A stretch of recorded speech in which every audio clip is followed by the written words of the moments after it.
Good evening and welcome to Crime Corner. I forgot what show we were on for a second. Crime Corner, where we talk about crime books. That's me, OmniDog, and the Minister of Comics. How's it going, Min? I'm doing great, and I have my water shaken, not stirred. So I'm ready to go for this James Bond review show. And I have cranberry juice with soda, something James Bond would probably throw out the window. But you did go above and beyond with the thumbnail, with the martini glass and the card, so that was pretty cool. Thank you. Yeah, I got olives in there and everything. And it looks like everyone's concerned with Jesse Sawak because he didn't show up to give his patented thumbs up. Oh yeah, he's usually first. I think I saw him Sunday. I'm pretty sure he was on the show Saturday in the beginning. I think he gave us a thumbs up. Okay. Don't worry, everybody. Jesse Sawak does have a life beyond giving us a thumbs up in the beginning of the chat. So give him some room, give him some space to do his life. Yeah, exactly. So welcome to everybody in the chat. This might interest the collector. My sideshow statue came today, even though I asked for it to be rerouted to a UPS place, and I'm going to ask for my money back. It came to my house, and everything was fine. I told my wife, this is something you and I talked about last year. I pre-ordered it, and she just laughed and said, how long are you going to use that pre-order bit on me? Everything is pre-ordered for you. Your wife doesn't even seem to care anymore, though. Huh? Your wife doesn't even seem to care anymore when you get stuff in. I don't think she does. I've only talked to your wife maybe twice, like really briefly, but it seems like her being retired has really just mellowed her out. Not that I'm not saying she wasn't mellow before, but it seems like she's just really living the high life and enjoying retirement. So maybe she's just a lot happier now that she's retired. 100%. She's much happier. She's mellowed out. It's the money it's the money I've made selling comics, so it's not like I'm taking it from our personal account. And I did say I'm going to sell a statue to make room for it, and I'm going to sell the Black Canary that I have. I get nervous. I have everything that Black Canary statue came in, but I still get nervous shipping statues. But it's going to be fine. She just laughed it off. If she had seen the pile yesterday that I showed you guys a picture of, you and Tyler, I don't think she would have been cool about that. If she had seen the box you snuck in the other day with the Transformer toys, that probably wouldn't have been great either. Remember Tyler told the story on Bad Days in the Batcave on Saturday? Yeah, I'm convinced it's more volume than it's more amount of everything. Than just one thing, like that one tall pack. Either way, I had to sneak that one in, that Transformer. But the pile of 15 things yesterday, that wouldn't have been, I would not have wanted to, no, it was good she was taking a nap. Well, James Abel is equating you with James Bond with all your sneaking around with the packages, so that's a pretty big compliment. I don't drink like James Bond does. Oh, there's Marcelo.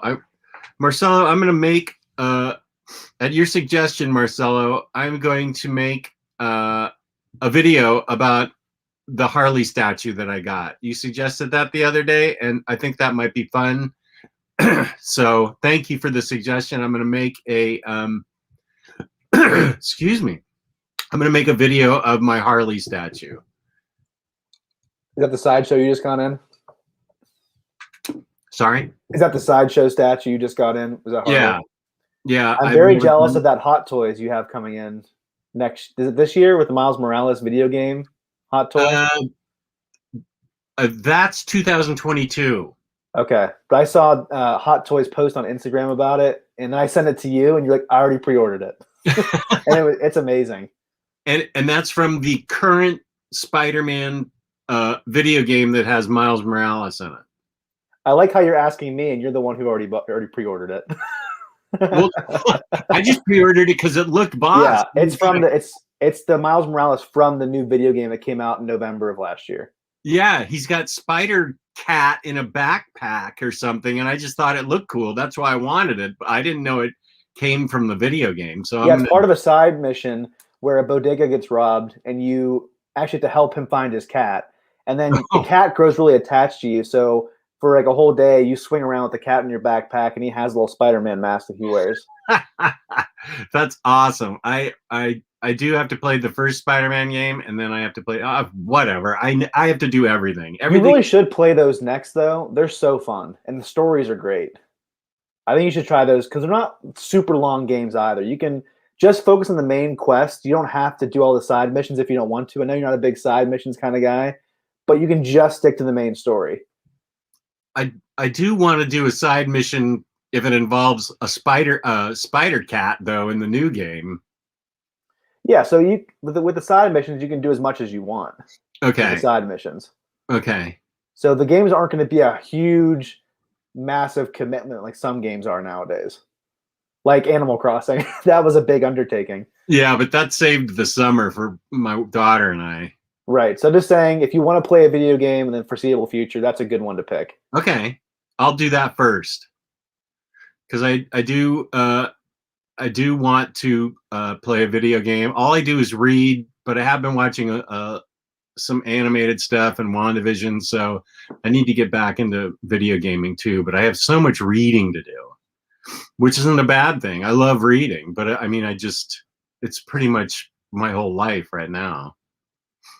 And Farhan, don't worry, we're still doing tangents. We haven't gotten to the review yet. You know us too well to think we've gotten to the review already. What did I miss? Were you still on tangents? Yeah, this is a tangent. Right now we're on video games. That came from Hot Toys. And I will try and play that on my PS4. Speaking of GoldenEye N64 Duck Collector, good segue. I got in the mail the GoldenEye soundtrack, which I haven't opened yet, but I know the record is gold colored. I'm surprised you didn't listen to that while you're reading James Bond today. I actually forgot about it. To be honest with you, I listened to ambient music and I didn't even think about it. This is from the video game, the N64, and it's orchestrated GoldenEye. I can just picture that opening theme song in the beginning when you're sneaking into that Russian facility through the bathroom. I can just think of that music. That game, that might be, I don't want to say it's my favorite game of all time, but it is my favorite game, my favorite game from childhood. That's for sure. I played that game so much. I used to love playing whenever you could like blow up the heads really big. And my mom used to make us play on paintball mode so we wouldn't see blood back when I was a kid. That game is just so much fun. The only thing it was missing was save points because I hated having to go back, even though you could memorize the patterns and you knew what was coming up. If your timing was off, you'd still have to go back to the beginning and play the whole mission again. And that first one, when I was just getting used to that goofy controller the N64 came with, I got killed so many times just from that guard in the tower. I used to love breaking into that bathroom and shooting people in the stalls. That was so much fun. I used to love opening the stall doors because there'd randomly be a soldier in the stalls, and you just pull out your silencer and just shoot them. I think my favorite level in that game was the tank level. Remember that one where you're just like running around, like running things over? And you could like run people over and hear them crunching under the wheels. Yeah. Here's the real question. Whenever you played multiplayer GoldenEye, what character did you usually pick? I never did play it. You never once. No. I used to love playing by myself. I used to love playing as Oddjob or Jaws. Oh, that's cool. Yeah, in multiplayer, you could play as a bunch of different Bond villains from the past, and that was really cool. No, let's see, how old was I? Kelly was, when the N64 came out, Kelly was probably, let me think. She's a year younger than me, so that came out in 97, so I was 7, so she must have been 6. Okay. Isn't she a year younger than me? She's 29, right? Yeah. Yeah, so that must have been 6 years old when that came out. Okay. I did play it once. There were 2 games that I loved on the N64.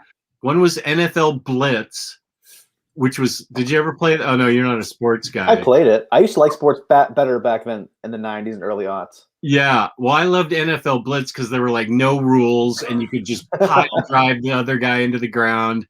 And just playing against the computer, I made it to the Super Bowl a bunch of times, and so I thought I was pretty good. And I went up against this 10-year-old kid who was a good friends of ours, 10-year-old kid, and he was a really nice kid, and he kicked my ass in NFL Blitz, and I'm like, how can this kid beat me? Kids are always better at video games than adults, even adults who've played video games their whole lives. No, even I've realized I rented Doom Eternal for my PS4 from the library. I was really excited to play this game. After an hour, after 30 minutes, I turned it off and said, I can't play this. I had a headache. I was like stressed out. There was way too much happening. I couldn't keep everything straight. I'm like, I feel so old right now that I can't play this. It was the first video game I've ever turned off because I felt like it was too much stimulation. I feel there's way too much I had to do. There's too much to keep track of. And my hand-eye coordination isn't as good as it used to be for video games. I think it's a diminishing skill. I think you get worse at it in a way as you get older. That's why teenagers are so good at video games. I think so, because now that I'm thinking about it, I asked when it came out. I was 38 when I was playing it. And I did go over to a kid's house to play GoldenEye. And he knew exactly where to find the golden gun. Our games were over within like 3 seconds. He found the golden gun, boom, I was dead. Found the golden gun, boom, I was dead. And I was like, okay, I'm going to go home and play against the computer again. So there were a lot of great N64 games. My favorite is GoldenEye. Super Smash Brothers was amazing. Yep. Mario 64. I love Diddy Kong Racing. I loved all the Zelda games on it. That's where I played all the Zelda. I loved all the Zelda games. That was a franchise I never got into, even as a kid. I don't know why. I used to always watch people play Ocarina of Time, and I played some of it. But I don't know why I couldn't get into that game for some reason. I'm not sure. It just didn't appeal to you. I used to like 1080, the snowboard game. That was a lot of fun, too. I did not play that. I played Banjo-Kazooie, and it took me 5 hours to beat the witch at the end of the game. Let's see, what else? I played Perfect Dark. That was a fun game. Did you know that Greg Rucka wrote a Perfect Dark novel? Oh, he did? Yeah. I've never read it, but I think it's interesting that he wrote a Perfect Dark novel. It seems kind of off the wall, doesn't it? Uh-oh. He didn't say he hated it. I didn't say I hate it. I said it's just not for me. I can see why people would like it. It just didn't really do anything for me personally. It's like how Jess doesn't love Jurassic Park. I don't think he would deny that it's a classic movie that a lot of people love. It just didn't do anything for him personally because of dinosaurs. Well, first, I never even saw it because of dinosaurs. Yeah, so all I'm saying is, like, we can say I don't like certain things that a lot of people love, but I'm not diminishing it as something you love. It wasn't for me. I would never say anything bad about Jurassic Park because, first of all, I never saw it, and second of all, lots of people like it, so that's fine. I think it's great, but dinosaurs are just not my thing. Tyler, all I have to say to your comment is disappointment is like a pair of shorts. And only Jess and Tyler will understand that statement. No. That is so not what we're saying. Disappointment is like a pair of shorts, Tyler, and we are totally disappointed. Tyler's just trying to get under our skin. He's not even being serious. Yeah, shocking. We don't hate those things. Stop it. Tyler's the kind of person who's great at getting under your skin, but it's almost impossible to get under his skin. And we've been trying. He's like Teflon. You just bounce right off of him. Yeah, that's actually why he's such a good friend, because you can just throw darts at him all day long and he never reacts. What was your system before N64? Did you have Sega Genesis? I went from I skipped the second generation of, I didn't get a SNES. I started with the NES and had it for a while. I showed you that picture that my daughter was watching Barney with my NES on the console. Well, I didn't even notice the NES in that picture. I just watched the tube TV part of it. Oh, yeah, the NES was in there. I skipped the SNES, and so the N64 was my second system Okay. ever. Sega Genesis was my first system as a kid. Oh, I lie. I got Magnavox Odyssey Vision for $100 when I was 12 or 15. That played only Pong. That was my first video set. It only played Pong.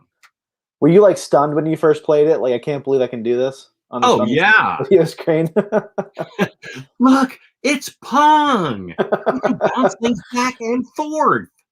And it's funny just to go back even to like PS2 games and seeing how different the graphics are than they are like 15 years later. It's crazy how much things change in a number of years. Oh, yeah. And you used to think those graphics were groundbreaking whenever you were playing those. And same with GoldenEye. The graphics were unbelievable back then. And now you watch it, it's kind of laughable, but it was a groundbreaking video game. There wouldn't be as many first-person shooters as there are right now without GoldenEye. That really blazed the trail for that type of video game. I wouldn't argue that point at all. Oh, wait. Tyler T-Lar Blunt is saying, "Why? I'm just in pain because I dropped all my action figures last night trying to carry them across the room, and that is the hardest I've laughed ever. I almost blew out blood vessels in my face." Tyler was showing us this huge video collection. Action figure collection. He got a bunch of action figures, and he had about a dozen in his arms, and he was walking across the screen in the background, and he tripped and fell, and they went all over the place. And Taylor and I almost threw up. We were laughing so hard at that. The funny thing was that he had hurt his back sneaking that massive box into his house the other day, and then he hurt his back again falling over with figures. So figures are literally killing Tyler Blunt. I think someone's trying to tell you something, Tyler. Yeah. The Collector, I loved my Sega Dreamcast. I had the most fun. That's the most fun I've ever had with any, especially playing Shenmue and then Shenmue 2 on it. I loved my Sega Dreamcast. And then I played some game, Dead or Alive. That was fun. Those of you who have played Dead or Alive, you know why it was fun. I don't want to bring it up in front of the Minister of Comics. Oh, is that the beach? Is that the beach volleyball one? Yeah. I do remember that game. I played that with my friends. Oh, you did? Okay. Once. That's a great teenage guy video game. I'll just say Oh, that. Yeah. A great older adult video game, too. I bet Gio would like that. I bet Gio loved that game as a kid. I don't know that he had a Dreamcast. I don't know. I don't remember. I think Dreamcast is my least favorite system. Oh, really? The only game I liked was Crazy Taxi. That was a fun game. I hated that game. Well, I just didn't like any of the game. I remember playing Shenmue. I remember being really bored. I was only 10 years old, so I probably couldn't appreciate it very much. Yeah, I can see that. I can see that totally.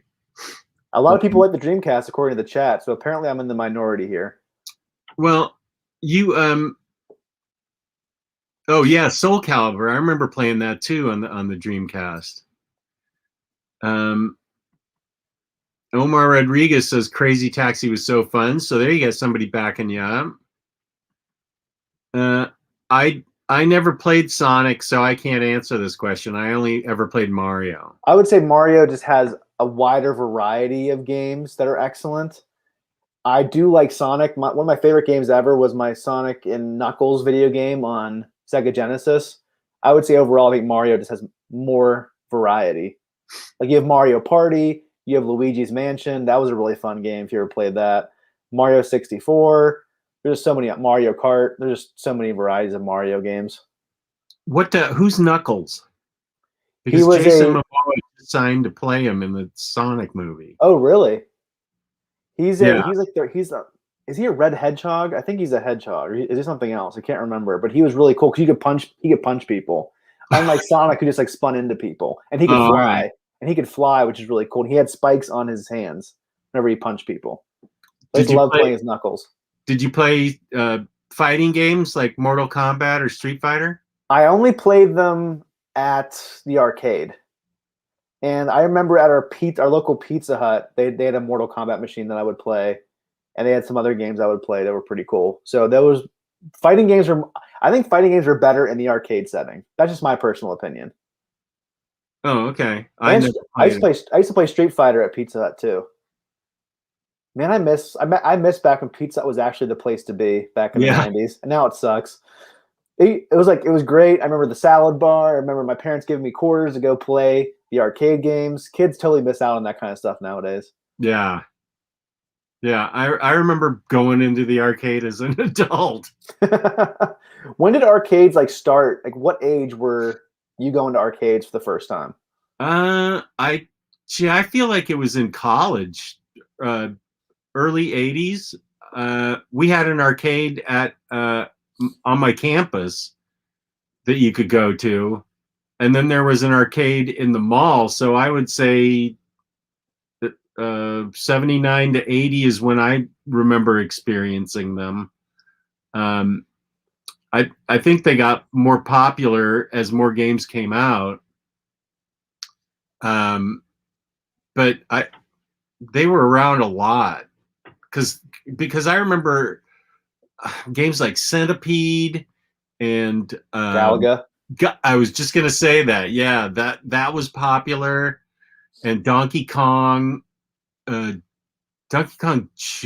I think, or was it just Donkey Kong? And Digbert, is it Digbert? Hubert. Okay. Yeah. Dig Dug, that's what it is. Dig Dug, that's what I meant. Dig Dug, yeah. Frogger, those were all popular in the arcade. Do you know what arcade game I always hated as a kid? Those golf ones. We had the little ball you would spin to try to golf. You ever played that? No, I don't remember that one. It would just be a little ball in the center of the console of the arcade game, and you spin it to drive the golf ball. I used to hate that game. I'm glad I didn't play it. One of my dreams, if I ever have a bigger house or more space, is to actually have a custom-made arcade cabinet. I know a guy who has every game from Sega Genesis and before that, and every arcade game ever made. He can play any game on his arcade cabinet. Because he's got an emulator that can there, something inside of it. And I asked him, I said, "Do you have TMNT?" Because that was my favorite arcade game growing up. And he sent me a little video of him playing it. And I was so jealous. That was my favorite arcade game growing up by far. Yeah. Here's an actual question here. You're really not off topic, Elvis. We're off topic. Would you guys say House of X, Powers of X is a good starting point for X-Men comics? Well, it is a brand new beginning, but it helped me because I knew who all the characters were ahead of time. I don't know. That's a good question. Where to start in X-Men? The idea, I think, of X, House of X, and Powers of X, and then all the Dawn of X books, is that it's a brand new rewriting of X-Men. Or you could maybe you could just start with X-Men by Chris Claremont and Jim Lee. That's where I remember I read those books back in the 90s, the Jim Lee, Chris Claremont books. And I don't remember being lost, but I also took the attitude, okay, that happened and so forth. So I think there are two things in House of X that you have to at least have a cursory knowledge of. And one is the beginning of New X-Men with the destruction of Genosha. Oh yeah. That plays a big part in it. And also House of X with the No More Mutants declaration from Scarlet Witch. Yeah, House of M, sorry. House of M with Scarlet Witch saying no more mutants and kind of forever changing the Marvel Universe in that way. Those are two things that do pop up in that run, House of X and Powers of 10, that are important to know. I think the best places to start personally, I'm more of a modern comics guy. I think New X-Men and Astonishing X-Men are the best places to start. That's a good point. Those are the two books that got me into X-Men. So yeah, I changed my mind. New X-Men, Astonishing X-Men. Yeah, so I would say, I think Hoxpox, as we say it for short, I think it's a good, somewhat newer entry point for people, but I don't think it's the first thing you should read. I think there are some other things you should check out first. Yeah, I agree with that.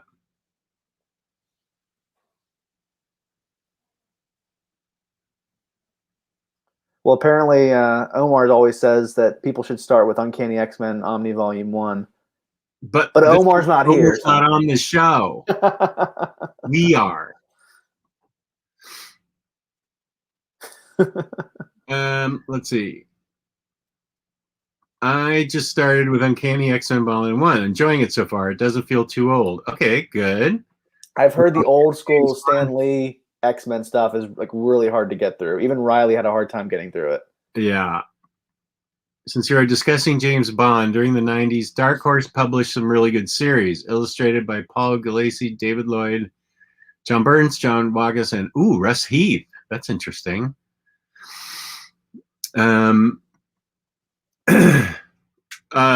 If we're going to start talking and stop, we've been on a tangent for a while. I mean, we can always go back to tangents, but the only problem we have with these books is that spoilers, we love them all so far.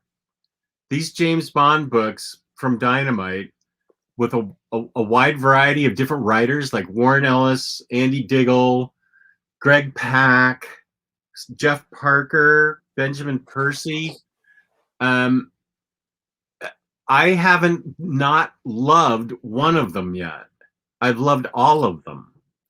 Yeah, the only negative comment I have about any of these books is that they're very loud. They snap, crackle, and pop. That's the one bad thing about the binding is fine, though. It hasn't messed up or anything. Like I haven't noticed any separation issues or anything like that. There's very loud books, and that's the end of my critique for this series of books. Yeah, we read for this James Bond reading. We did James Bond Origin books 1 and 2 by Jeff Parker, and my volume 1 I think is signed somehow. Yay! Yeah, because you sent me volume 1 because you accidentally got an extra copy from IST. Oh, I don't remember that. Good.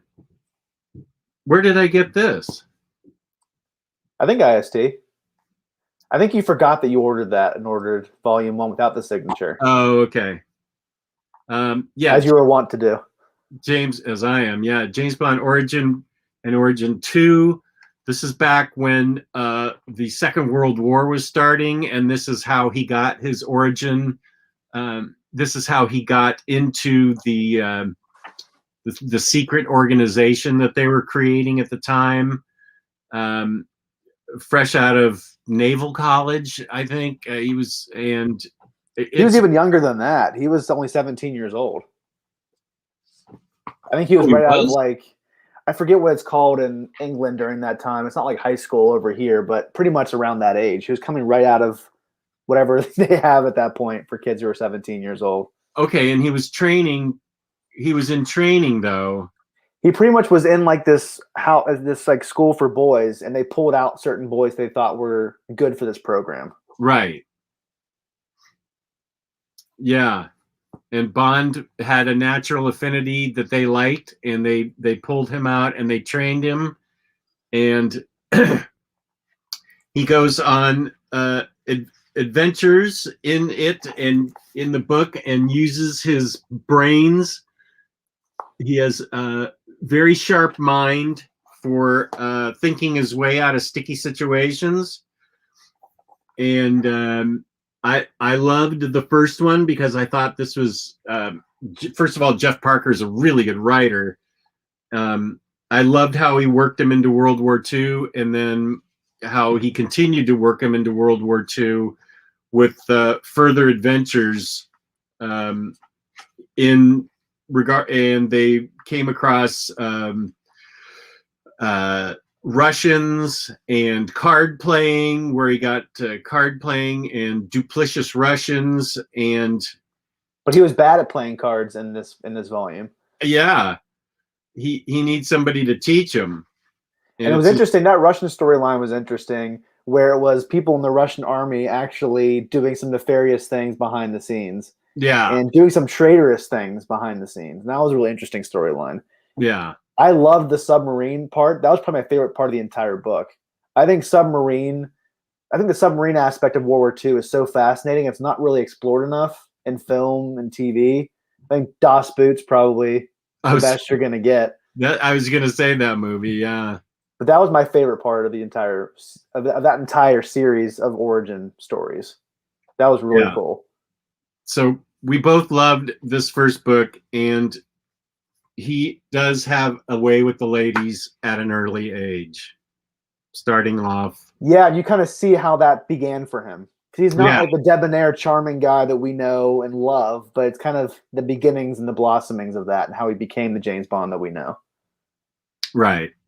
Yeah, and Joe Chip, we are talking about Russians. Obviously, they're fighting against the Nazis, and we were allies with the Russians, but some Russians behind the scenes are doing something that's it's really traitorous to the whole ally front. Right. I don't want to spoil anymore. We've been on a tangent for half an hour, Joe Chip. So now we're actually getting into the part of the. I guess this is where all the viewers leave now because we're talking about the topic. And ALD Collects is actually backing up what you said. In the UK, college equals high school. So I guess you were right there. I guess university is like their version of our college. Okay. Taylor was just talking to me about this, doing a ranking system. Once we're done, this is part 1, and we're going to finish them up with part 2. And so far, it's going to be hard. I imagine Taylor will be able to figure out what he likes best, and I'll probably be able to figure out what I like best. But I'm not sure that like 2 through 10, it's not going to be fair for me to say what book is 10, because if I like the Warren Ellis books the most, everything else comes in second because they're all so good. I have a hard time even picking a favorite at this point. Yeah. Maybe by part 2, we'll have a better understanding and a better clarification. And for those of you who haven't watched our Warren Ellis James Bond review, we did that, I think, almost a year ago. So go back and watch that video if you're interested in our thoughts on Warren Ellis's James Bond. But spoiler alert, they're great. Yeah, I will put that video on the end card. So when people who are watching this after this live, it'll just appear and they can click and go right to it. Did we just do the Warren Ellis books, or did we? That was like towards the beginning of the pandemic starting. So that was almost a year ago, I think. Okay. So it's been a while. Okay, I'll find it. Yeah, I'll find it and put it in the on the end card. And Doc Collector, I'm not going to start a group on Facebook, but you're in luck. I did start a new Instagram page today that you can follow, and it's just Minister of Comics. I'm going to post hauls. I'm going to post reviews of TV shows, films, comics, novels. I'm going to do top 5s, things like that. So I'm going to try to post every day if I can. And I will be right there to bug him about it, like he used to bug me about Instagram. Before we were even friends. Yeah. And in the description, there will be clickable links to both our Instagrams. So if you're viewing this afterwards, you can go into the description, click the link, and go right to one of our Instagrams. You just got a follower. Awesome. Thank you, Liam. Liam, are you a follower of mine too? I mean, come on. I did link you in my Instagram page. I said co-host on OmniDog's Vault, and I linked you there. Well, thank you. Let's see. You want to talk about the Andy Diggle books next? Sure. How great they were. I do want to say I think this almost might be my favorite ones because they're so different and unique. The origin ones? I don't want to say they're my favorite, but they're definitely vying for a top position because they're so different than the other James Bond story I've ever watched or read. And that was really interesting. And I love World War II stories. Yeah. And you don't really see that in comics besides Garth Ennis. So that was really good. It really showed his formation from, raw recruit to becoming, through his adventures and through his training, into becoming what he was. It really is the origin, and it's really well told. And the art is the art has been A+ throughout the whole series. It's all been different styles, but it's also all captured the action really well. And Farhan asked, do we think it's fair to say Ellis was the best Bond comics writer? Again, we haven't read all of them yet. I would say from what I've read so far, I don't think Ellis was my favorite, but he was still fantastic. I don't think he was my top choice, though, even though I do wholeheartedly recommend his 2 volumes. Yeah, and now that you say it's been a year since we did it, obviously I'm going to need to reread those 2 before I do any kind of ranking on them. I don't think there's a reading order. We're just pulling books out at random. I mean, we read a bunch of things and then we read Origin. So I think you're okay just pulling out a book or 2 and reading it. There's no continuous theme throughout it other than James Bond is James Bond, and he's not always perfect, of course, and he's in the movies, but in these he's a little bit more fallible and has to find his way out of getting captured or getting bashed on the head and stuff like that. So you don't need to worry about any kind of reading order. You can just get whatever book you want and read it and love it. I'd be really surprised. I'd like to hear from somebody that doesn't like any of these books, because I want to know what they don't like about them. Because as Taylor said, we really like all of them so far. They're well-written adventures that are thrilling and make complete and total sense, beginning, middle, and end. They are the plot is great. The ideas behind them are great. No matter what the writer is.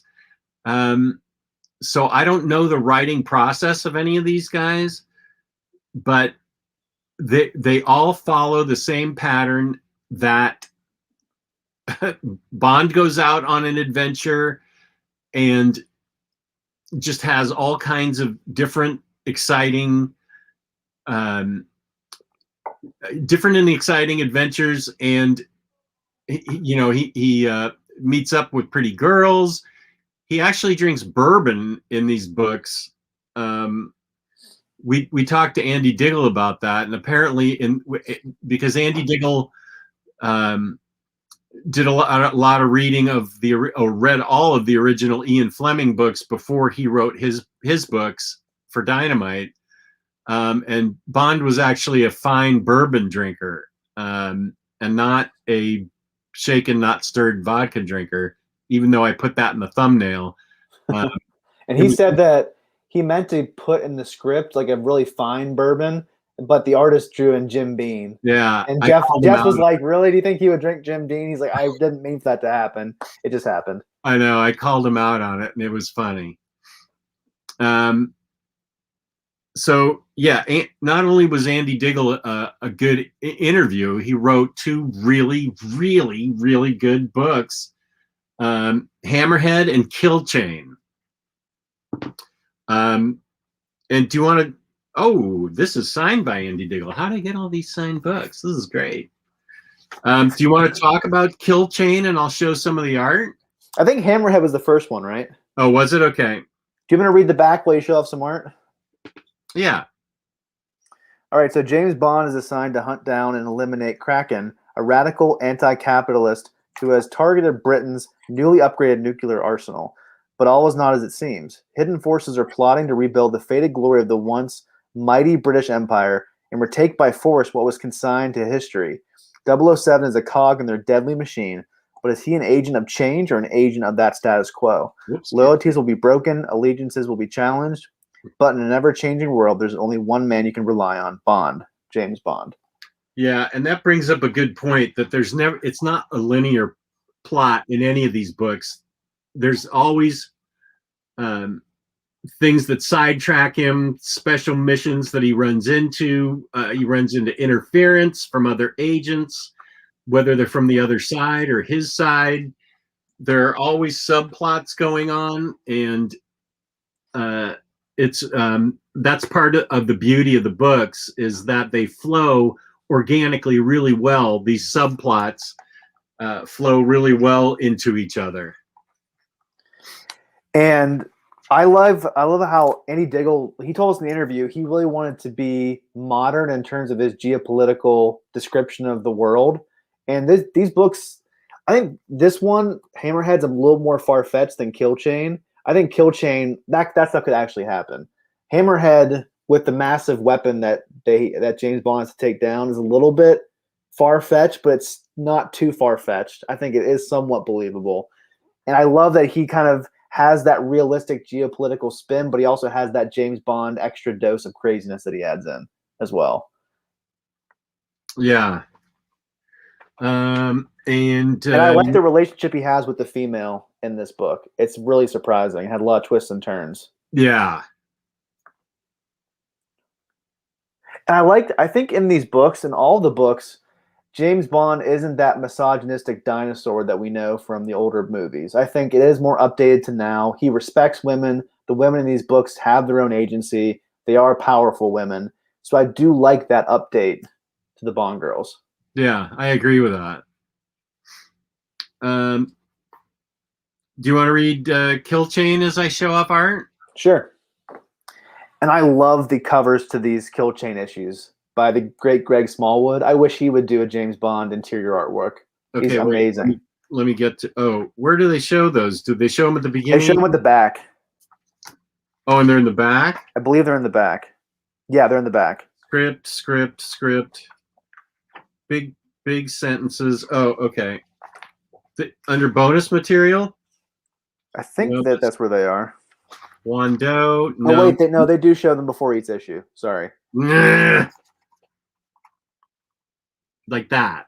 I love Greg Smallwood. Remember his artwork on Jeff Lemire's Moon Knight? Yes. He rarely ever does interiors, which is a shame because he is one of the most underrated artists in comics, in my opinion. Okay. All right, so I'll read the back for you. When a counter-espionage operation in Rotterdam goes catastrophically wrong, James Bond finds himself in the crosshairs of a plot to smash NATO. Someone is assassinating Allied agents, and 007 is the next target in the kill chain. Having kept the peace for decades, the old alliance is collapsing, pitting MI6 against its former ally, the CIA. And I really like his relationship with Felix Leiter, who pops up throughout the movie. Yeah, and this is where they reintroduce SMERSH, the Russian espionage unit. Keep going with Felix, though, because he shows up a lot. He shows up a lot throughout these books, and I also need to pick up the Felix Leiter miniseries by James Robinson and artist Aaron Campbell, who drew one of Jess's most recent favorite series, Hellblazer by Cy Spurrier. So I do want to read that series really bad because I do like Felix's portrayal in these books. And I think the part of this particular miniseries that hit me was the drone aspect. Yeah. Because I don't think people really understand how advanced drones are today and how if they're in the wrong hands, they could kill you in your own home. And they don't even have to level a city block. They could just shoot a drone straight through your brain and kill you. Mm-hmm. I was doing some research on drone stuff recently, and it's pretty terrifying to think about what can be done to you. Mostly it's done in foreign countries overseas, but still, it's one of those things that it's pretty disturbing once you look into it. And that was probably my favorite part of this book was the drone aspect. I'm not even safe in my own home. Oh, sorry, Jess. I didn't mean to make your home unsafe, too. Well, they don't want me. I don't have any secrets. You're in the basement, so that's the best thing. Just stay in the basement at all times to the best of your ability. That is an order I can do. Liam has a good question. These are standard size hardcovers. These are not oversized. Right. And I think the Warren Ellis James Bond Omnibus is also standard size. I don't think it's oversized, if I remember correctly from what I've heard. Real Big Cohen says the Felix series is great too. Well, it sounds like all of them are great. Yeah. Okay, what? We asked Andy Diggle if he has any plans to come back. He says there's no plans right now, but he definitely has ideas. I want to see a third and fourth volume of this series. I think he was a great fit for James Bond, and I want to see more from him personally. I agree, and he specifically mentioned he wanted to bring SMERSH back, the Russian equivalent of MI6, or were they was SMERSH their terrorism unit or their intelligence unit? I think SMERSH was their Their terrorism unit. MI6s? No, Russia. Oh, yeah, I'm pretty sure it was that. The terrorist unit. Their terror unit. Yeah, this book is great, and Andy Diggle really did a great job on both the books. And Kill Chain's completely believable, as Taylor was saying with the drones. So yeah, I really hope that Dynamite decides to bring Andy Diggle back. I think he has a lot more story to tell, and you can just tell by the end of this volume. You can tell this isn't the end of the story for Andy Diggle. Right. You can see that he wanted to do more. Well, I didn't know there was a Moneypenny book. You remember I told you about? You have it. It has Moneypenny on the cover. It's like a short. It's like a book of short stories, I think. Oh! It's over in the James Bond collection. It's green, I think. Yeah. I don't think I have the Felix Leiter book. I still need to pick up a couple volumes. I need to pick up the Greg Pak books. I need to pick up the other two collections, the Reflections in Death and the Case File. So I have 4 more I need to buy, then I have all of them. Okay, then the Felix one must be the only one I don't have. Do you have a favorite Bond movie pre-Daniel Craig? That's an easy choice for me. Okay, that would be Goldfinger. I love that movie. I think that's definitely the best of the Sean Connery movies. It has the best villain in Goldfinger. Odd Job is fantastic. It has one of the best Bond girls, even though there's a very problematic scene in the barn that most of you know about if you've seen that movie.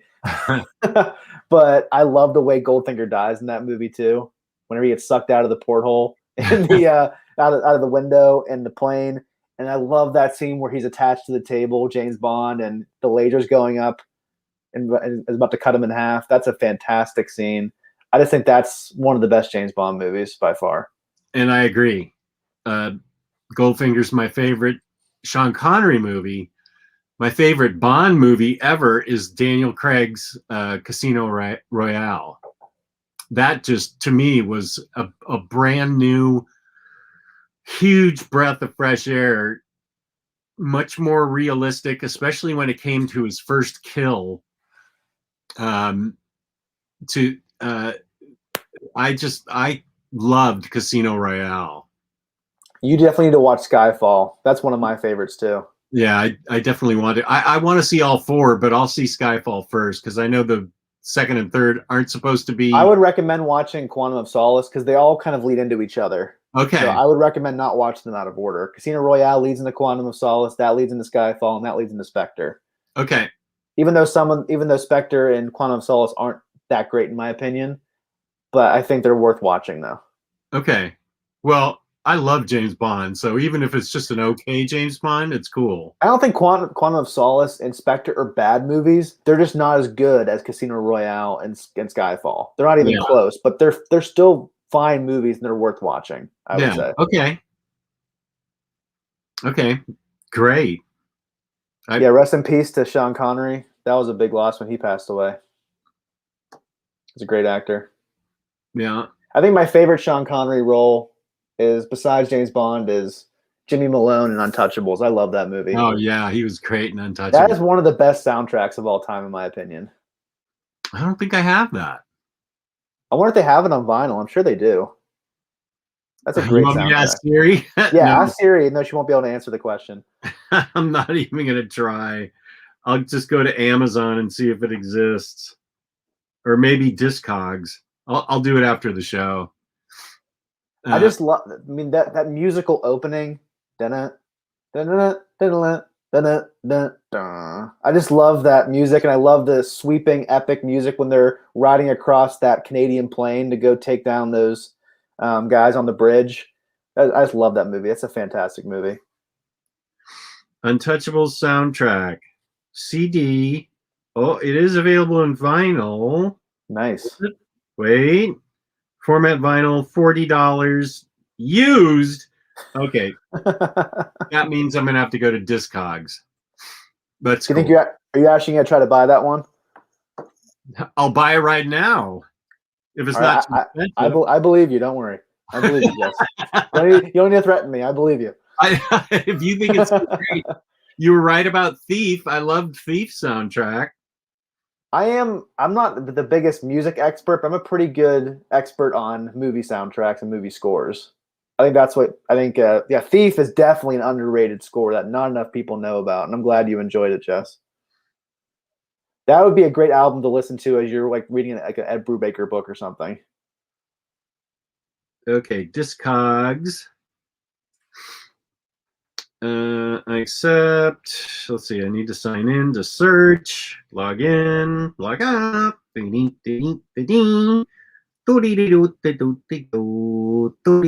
Search We'll the. see how many viewers we lose as Jess is trying to buy his vinyl. I'm trying to buy vinyl right now. The Untouchables. Uh-oh, wait a second. There's like 19 different Untouchables. Like there's a group named Untouchables. Oh. The Untouchables Score. Corn. Okay. What? I do like Corn, but that's not what I was thinking of. The Untouchable Soundtrack. Ah, there's tons of them for cheap. Great. Very good. Awesome. And Saito09, he brings up a book that's really tied into our topic for tonight, and that's Brubaker's Velvet, which I just reread 2 weeks ago for the second time. You've never read it before? No, I reread it for the second time. I read it it was like 4 or 5 years ago when the hardcover first came out, because that's when I read it the first time. I love Ed Brubaker and Sean Phillips, and I think they're the best dynamic duo in comics, but I would love to see Ed Brubaker do more comics with Steve Epting, because they also have a great working relationship. They did great on Captain America, which you're going to see in a little bit when you do that readathon. They're Brubaker's Captain America, and his work on Velvet is astounding. What Steve Epting is able to do in that book is phenomenal. Here's a good suggestion, because I have these 2 books. It's 2 paperbacks that I have. The Killer. They're on the other side of my desk, or I'd go grab them right now. I've been wanting to read those for a while, so this might be something for us to keep in mind. Yeah, I think I mentioned I mentioned that I've heard that's really good and I want to do it at some point. I just don't own it yet, so I need to wait until I buy it. Yeah, maybe I should read it first and then tell you if you should bother. And what's the other series that you didn't know that you bought until it arrived? It was that Streets of Murder or something like that. It was that Fantagraphics book or something. Streets of Paris, Streets of Murder, something like that. Well, the Tardy book. Right. By Jacques Tardy, I think. Yeah. I was like, Jess, do you have this? And you're like, no, I've never heard of it. And then it arrived to your house like 2 days later, and you sent me a picture saying, you won't believe what happened. It's right here. Yeah.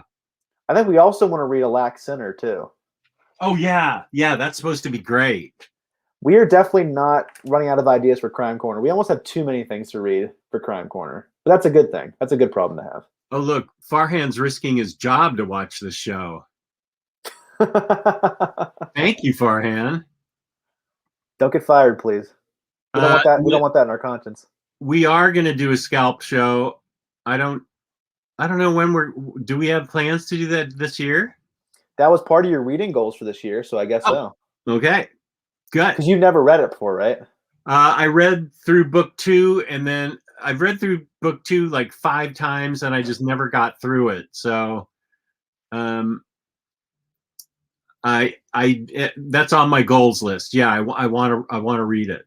Originally tonight we were gonna do Sleeper by Ed Brubaker and Reckless, but it kind of got down to the wire, and we didn't have time to finish Sleeper. But I think we might wait to do that show until the next Reckless volume comes out, so we can review volumes 1 and 2 of Reckless together. So I'm not sure what our next review is going to be, but hopefully it'll be somewhat soon. Something crimey. Well, yeah, of course. Which brings us to Black Box, which I thought this was yeah, I will say I think if we're gonna pick favorites of everything we read, I don't know. Those Andy Diggle books were really great. I think this might be my favorite, actually.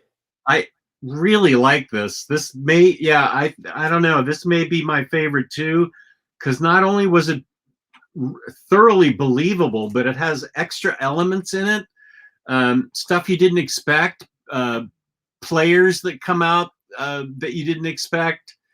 ulterior motives that you didn't think about. The villains in this book are the best villains of all the Bond books so far. I love the villains in this book. That soggy Genji, the guy who has the VR headset he wears all the time. And then there's that really creepy guy, that massive guy who makes face sculpts of all of his murder victims and wears them. He takes the faces off his murder victims, and yeah. Right, so that he was terrifying. And he was, I just think one of the great parts of Bond movies is Bond villains. And that's something that, even though I love the Daniel Craig movies, they don't really have the grotesque villains like they used to have back in the day, like a Jaws or an Odd Job, villains like that. And I think this book had that in spades, which I really enjoyed. Yeah. It was like over the top, mustache twirling villains who just were evil for the sake of being evil, and that's kind of fun sometimes. I probably shouldn't show that. Whoops. And that really creepy scene in that one forest, which I actually looked this up in real life. There is a forest. Yeah. I can't remember. Do you remember what country it was? Yeah, it's Japan. In Japan, where people actually, there's a lot of people commit suicide there. Yeah, the Forest of the Dead or Damned or something. Yeah, it's a real place. I had heard about it before, and that's where they have their final showdown with the killer. Wait, what's he called? He's the big, massive guy. No Name or something. Yeah, he doesn't have a name. Right. I remember that very specifically. I think that was my favorite scene in the entire book. It was so creepy. It was a great set piece. Again, one of the great parts about Bond movies, besides the villains, is the set pieces. And I think this book had the best set pieces of all the books. Yeah. As well. Like the car chase scene. The car chase scene was fantastic. Remember that part? Mm-hmm. Aokigahara, Japan, also known as the Suicide Forest. In the Suicide Forest, yeah. So that's where they're having that's where they have their big showdown with No Name, the big brutal assassin. Yeah, so now that I'm thinking about it, I do think this is my favorite out of all of them, but it's so close though. It's like a razor thin margin. It's so close. They're all almost equally good in my opinion, but this one's just a little bit better in my opinion than the rest. And this is by Benjamin Percy. Which is funny because he's not even a British person. He's an American. Oh. Which is interesting. What's Greg Pak? He's American, right? Yeah, so I think Andy Diggle's British, Warren Ellis is British. So I guess they're not just sticking with people from England. Mm-hmm. Which is fine with me. I thought Ben Percy did a fantastic job, and I hope he does more than just this one volume. I agree. This is my favorite read of today. And I read great books today. These books are all fantastic. And I'm hoping whenever we do part 2, we'll have the same exact struggle, that they were all so good it's hard to pick a favorite. That's what I'm hoping for. Yeah, I'm looking forward to part 2. Walk Through Hell was my book of the year back when it came out, 2019 maybe. I thought it was brilliant, and it got a hardcover, of course, because I bought the trades. Thank you. I do have that hardcover. You're welcome. This is one of Ennis's best, and the art is amazing, and the subplots and twists and turns, and everybody that's in on the case trying to solve the mystery, and the twisted evil things that happen. It's unreal. This is not for the faint of heart at all, but it's great. As are most Garth Ennis books, not for the faint of heart. War books. I have a whole shelf of his war books right here. And that's another show we want to do. Jess, we have so many crime corners we're going to have to do. Are we going to have a war corner? We were going to have a Garth Ennis war corner. Okay, good. And Farhan earlier asked if you're going to be doing any more Throwback Thursday videos. Oh, yeah. I'm editing one tomorrow to put up on Thursday. Thank you, Farhan. I appreciate that. Yeah, I'm putting it up on Thursday. I was going to do it every other Thursday because there's only 35 of them. But there's some editing involved. And, of course, editing is my kryptonite. So I'll try and make sure I get one up every week. So I will say the next one's going to be really great. It's all about record collecting. Some of the topics are not that exciting. Record collecting is cool though. Yeah, I purposely chose those collectors with collectibles that I didn't think were that interesting, because I wanted to test myself and see if I could, through the interview process, make their collections and them interesting. And so you can be the judge of what the uninteresting, or not uninteresting, because there are everything that was on Collector Showcase had a whole huge network of collectors that collected that thing. So just because it wasn't the thing that I was into, that's why I picked them, because I wanted to try and understand what they liked about them and what it was that made them interesting and collectible. So I'm going to I'll put up my the things I had the most fun with first, and then I'll put those other ones up last. And Doc Collector, my Instagram handle is Minister of Comics. I'm the only one on Instagram. I cornered the market. And it'll be a clickable link in the description once this video's over.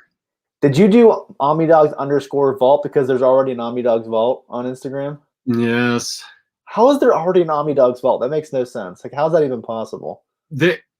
Because they want me to try and buy the rights to it. Oh, really?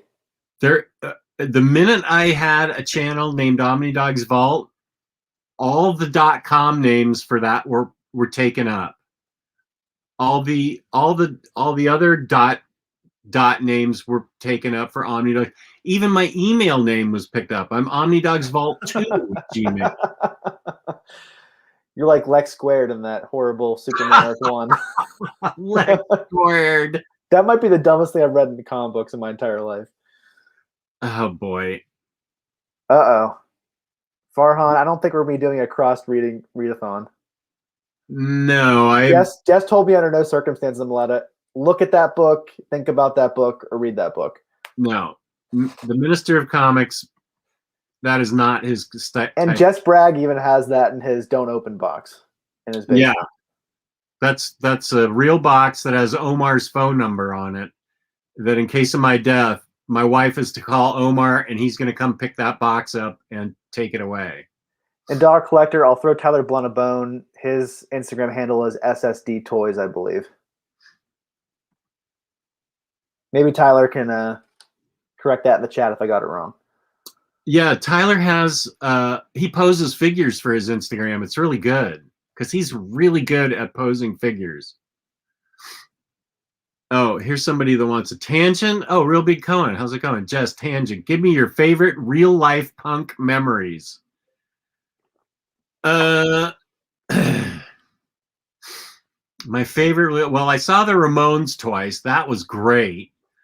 I think, let's see, what were my favorite punk memories? I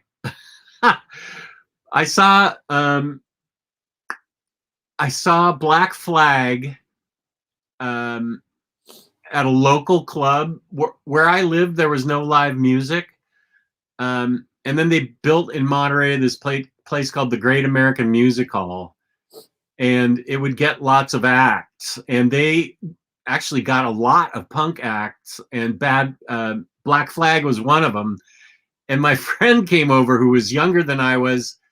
I was, I don't know, 24 at the time, and he was like 20, and I was still living at home, and he came into my bathroom and filled the sink and then poured orange Jello powder in it. And I said, "What are you doing?" And he said, "I'm fixing my hair."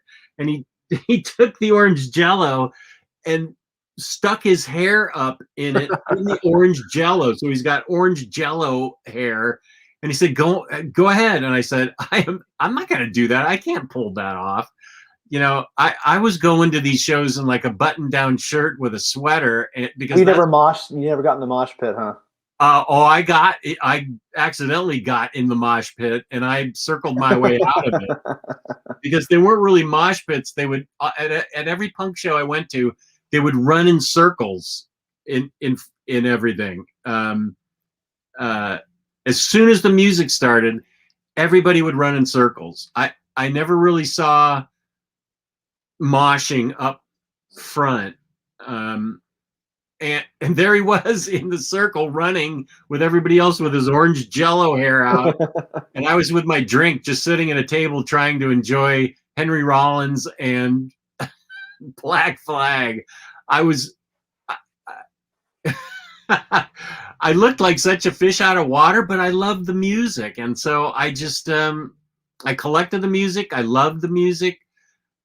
And that's what I was there. I think when you it was an all ages show, so it was like a bunch of 15-year-olds and stuff, and they were there for the experience of running in that circle and bonding with their peers and stuff, while I was just there for the music. But his pouring that orange Jello into my sink is I'll never forget that. That's funny. Yeah. And some people are kind of saying that they didn't enjoy the art in some of these Bond books. I thought all the art was great, in my opinion. I enjoyed all of it. Yeah, I loved all of it. It all was quite. I thought it was great. It conveyed all the emotion and excitement of a Bond story. And again, like Jess always says, art is subjective, and our subjective opinion was we enjoyed it. Yeah. If you didn't, that's fine. I just personally enjoyed it. Yeah, if you didn't, that's too bad. I'm not saying that sarcastically. I'm just saying that that's too bad. We did enjoy it, but there are people out there who may not even enjoy these Bond books, and it's subjective, and that's up to you. Yeah, some people don't even like James Bond as a character at all. So, yeah. And Farhan has a good question, another Garth Ennis question for us, Jess. Okay. Top 3 Ennis runs. I'm looking. I know mine off the top of my head. I do know it. Okay, go. Punisher Max, Fury Max, and Red Team. Oh yeah, Red Team was really good. Red Team is his most underrated book, in my opinion, that nobody talks about. Yeah, I love those 2 volumes. That is a really good point. I will say his Punisher, both his Punishers, Punisher Max, and then the other Punisher. I loved both of those. You're a big Preacher guy, aren't you? Yeah, I did love Preacher when I read it. I read it in floppies, and I really was amazed that it was being published. But I really did love it. And then I guess I would say From Hell. His Hellblazer is great, though. That's true. And we reviewed Fury Max several months ago, and that was a hard-hitting series that we both enjoyed. Oh yeah, and wait, didn't he just do Punisher Platoon? Oh yeah. Oh, remember Punisher Soviet? That was fantastic. Yeah, Punisher Soviet. I include those in the Punisher Max run though, because they're still Punisher Max. I think Punisher Soviet's my favorite part of that Punisher Max series. Yeah.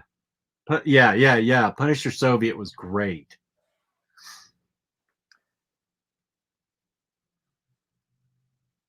I missed the start of the stream. Did you read the Casino Royale and Live and Let Die adaptations? I don't think so, because we're just reading the Dynamite books, and they're all original stories. I think they do have. I think Dynamite does have some adaptations of those novels, though. Oh, okay. Let me look them up. I'm pretty sure that those are Dynamite books. I don't know that I want to read adaptations necessarily. Yeah, that was the reason why I didn't mention them. I looked at them and I saw some of the art, and I was just like, not really that interested. I'd rather just have some fresh new stories. Yeah, I already know the stories, and I like the idea of these brand new stories.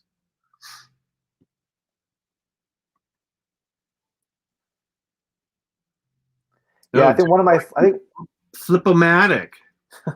One of my favorite memories from, I think my favorite memory from Crime Corner is us selling Fury Max out on Amazon. That was so much fun. That's right. It went from like 15 to 0 or something over the course of the show. We really sold that one hard. That's right. Fury Max was great. What we do need, Jess, is some James Bond figures. That would be great. For that, I would probably like a Sean Connery figure in the classic pose where he's like this. And a Daniel Craig would be pretty cool. Yeah. But definitely Sean Connery from Russia with Love poster. Yeah. That famous pose that he's in. Right. That would be fantastic. Yeah, Dynamite. Get on that. Make a figure.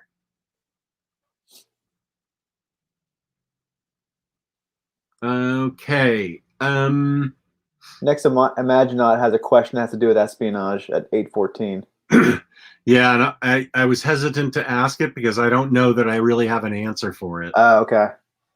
If you have an answer for it, then you're actually more into crime even than I am, so maybe you should. I think Tom King and Mitch Gerads would be fantastic because Tom King used to work for the CIA, and a lot of that came out in Sheriff of Babylon, which is a fantastic miniseries that everyone should read. I would love to see them do more stuff in that vein. I love Mitch Gerard's artwork, and I think Tom King's a great writer, so I'd love to see them do another spy type thing. Yeah, I agree with that. I love Tom King's writing. And Tom King did Grayson, which is pretty much a spy story.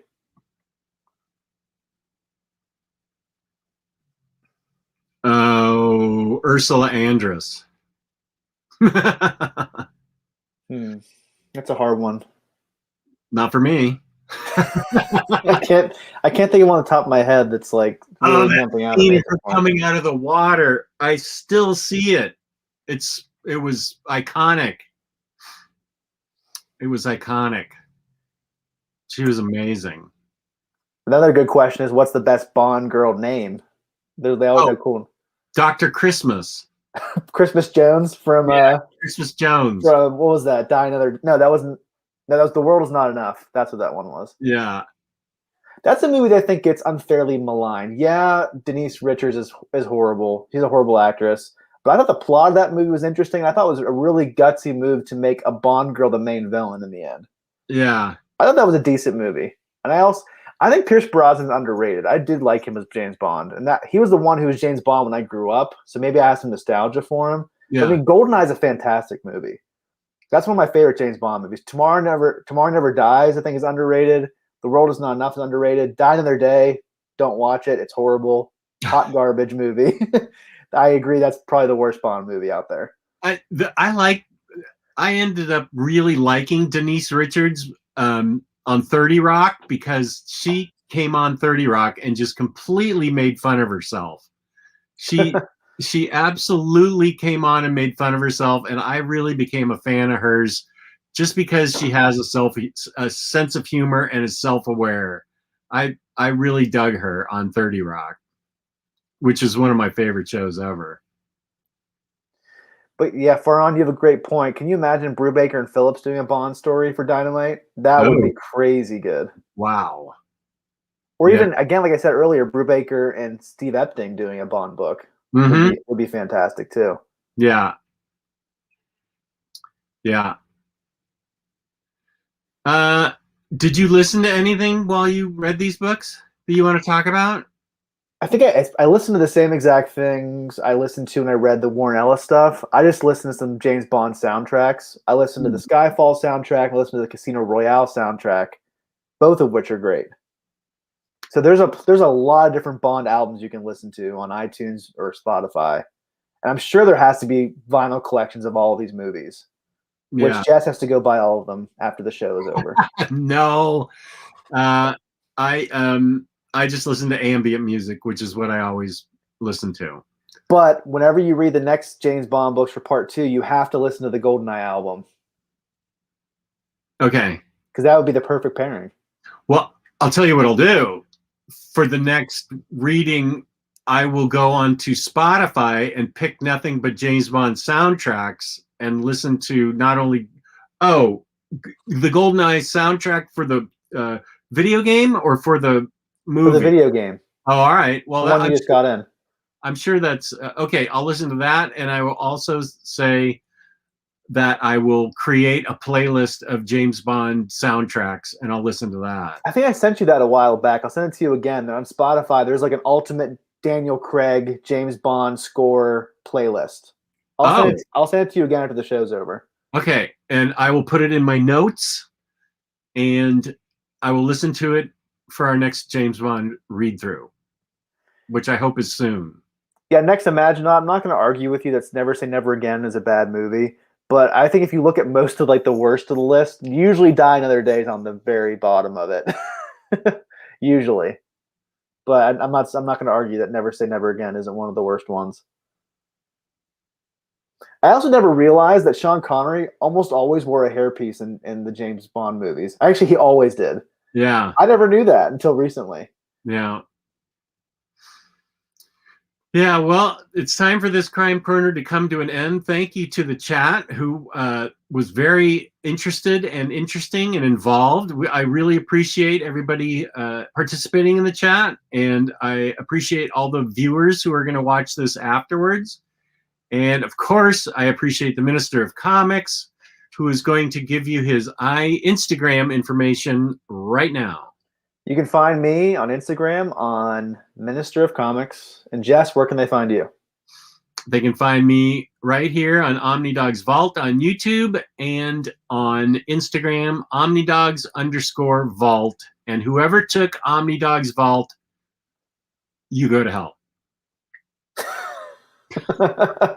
What a way to end the show. Yeah. So thank you all for tuning in. I totally appreciate it. You guys are great. And peace and love, peace and love. Except for those jerks that took my name.